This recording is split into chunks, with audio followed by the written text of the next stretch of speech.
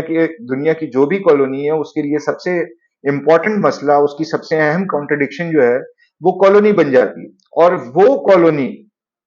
جو ہے جب وہ اپنی کالونیل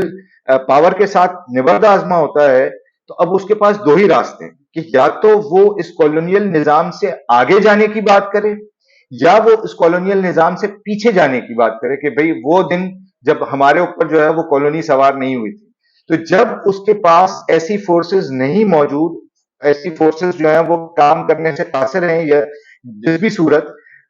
جو اس کو جو ہے وہ نئے خیالات پرووائڈ کر سکیں لڑنے کے, لڑائی میں آگے لے کر جانے کے, تو آٹومیٹیکلی جو اس کا مائنڈ فریم ہے, جو اس کا پورا فریم ورک ہے, وہ اس کو پیچھے کی طرف لے کر جاتا ہے. اور وہ اسلام جو کہ کسی بھی فارم میں جو ہے وہ موجود تھا, آج وہ اس کو جو ہے وہ ایک وائلنس کی صورت میں جو ہے وہ سامنے لے کر آتا ہے, کیونکہ کالونی کا جو اپنا مائنڈ سیٹ ہے. اگر میں اس وقت جو ہے وہ فینن کو انٹروین کرنے کی دعوت دوں, تو فینن آپ کو یہ سمجھاتا ہے کہ کالونی وائلنٹ انداز میں سوچتی ہے کیونکہ وہ وائلنس سہ رہی ہوتی ہے. تو وہ نیچرلی پیچھے کا سولوشن, یعنی کہ کالونیل زمانے سے پہلے کا سولوشن, تو وہ اس کے سامنے کیا آتا ہے اسلام کی صورت میں. اور پھر وہ مرد جب ہوتا ہے اس کے وائلنس کے ساتھ, جو کہ ایک نیچرل ڈیمانڈ ہے کالونی کی, ایک نیچرل سائیکالوجی ہے کالونی کی, تو وہ آپ کی صورت میں جو ہے وہ ایک ریڈیکل اسلام کی صورت میں, یا جو ہے وہ اسلامزم کی صورت میں جو ہے وہ آ جاتا ہے. میں اب یہاں سے اگر ہم آگے بڑھتے ہیں, تو اب اس ساری چیز کو سالو کرنے کے لیے جو مارکس کے پاس ٹول تھا کہ بھئی کس طرح سے اس میکینیکل مٹیریلزم کو ریجیکٹ کرنا ہے اور ایک ڈائنامک فارم جو ہے وہ لے کر آئیں گے, تو اس زمانے کی جو سب سے ایڈوانس فلسفی تھی وہ ہیگل میں نظر آئی. واحد فلسفی تھی جس کے اندر کمپلیٹ ڈائنامزم جو ہے وہ موجود تھا, جو نہ صرف جو ہے وہ ہسٹری کو دیکھ رہی تھی, بلکہ وہ پروسیسز کو دیکھ رہی تھی. وہ جو ہے وہ اس چیز پہ جو ہے وہ اثر انداز ہو رہی تھی کہ کیسے دنیا بتدریج جو ہے وہ تبدیل ہوتی گئی. لیکن اس کے ساتھ بھی ایک مسئلہ تھا, اور وہ مسئلہ کیا تھا, وہ کیا پرابلم تھی مارکس جس کی طرف جو ہے وہ اشارہ کرتا ہے, وہ یہ ہے کہ یہ جو پوری کی پوری اس کی فلسفی تھی وہ آئیڈیلزم پہ کھڑی ہوئی تھی. آئیڈیلزم پہ کھڑی ہوئی سے کیا مراد ہے کہ ہیگل نے دنیا کے پورے ایوولوشن کو فیزز میں ڈیوائڈ کیا. اس نے اس کے پورے ایوولوشن کو جو ہے وہ ایک پروسیس کے طور پر تو دیکھا, لیکن اس نے وہ پروسیس جو ہے وہ تھاٹ کی دنیا میں دیکھا کہ کیسے ایک تھاٹ آیا, پھر اس سے دوسرا تھاٹ ٹکرایا, اور پھر وہ تیسرا تھاٹ پیدا ہوا, اور اس تھاٹ کے نتیجے میں جو ہے وہ پھر ایک نیا تھاٹ اس سے ٹکراتا ہے, اور اس سے پھر ایک چوتھا تھاٹ جو ہے وہ پیدا ہوتا ہے. اور جیسے جیسے تھاٹس پیدا ہوتے چلے جاتے ہیں, وہ مٹیریل کنڈیشنز کو بھی جو ہے وہ اسی طریقے سے جو ہے وہ اثر انداز کرتے رہتے ہیں. تو یہ بیسیکلی ہیگل کا آئیڈیا کیا تھا کہ یہ آئیڈیاز ہیں جو کہ جو ہے وہ تھاٹ کے اوپر جو ہے وہ مستقل جو ہے وہ اثر انداز ہوتے چلے جا رہے ہیں. تو اس نے کیا کہا کہ پرائمری چیز کیا ہے, اسپرٹ اور آئیڈیاز,